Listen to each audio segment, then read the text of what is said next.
Se intensifica el pulso entre el Gobierno y la oposición por el decreto ómnibus tumbado esta semana en el Congreso de los Diputados. El PP exige que se apruebe por separado la subida de las pensiones o las ayudas al transporte. Pero el Gobierno no se mueve de su sitio y se niega a trocear el decreto que mezcla varias medidas. Aseguran que las sacarán adelante, pero no explican cómo, Victoria.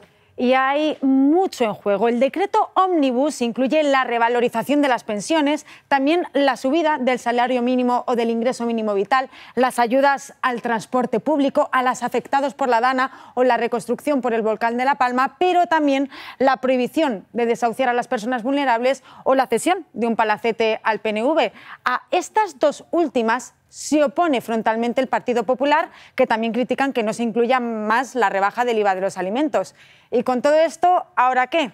El Gobierno podría trocear este decreto, aprobar de manera urgente e independiente estas medidas para las pensiones o el transporte o las ayudas de la Dana, estas que el PP asegura que sí apoyaría, pero el PSOE de momento se opone.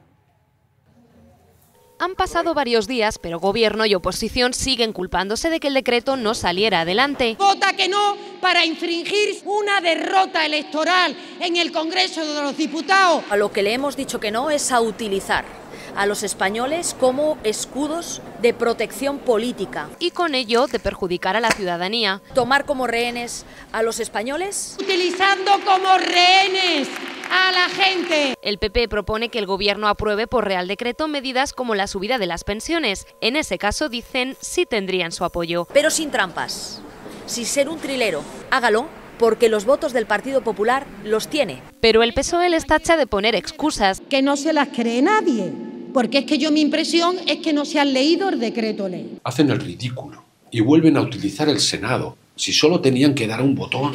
Aseguran aún así que sacarán esas medidas adelante. Este Gobierno va a revalorizar las pensiones, claro que sí. Aunque no detallan cómo van a hacerlo.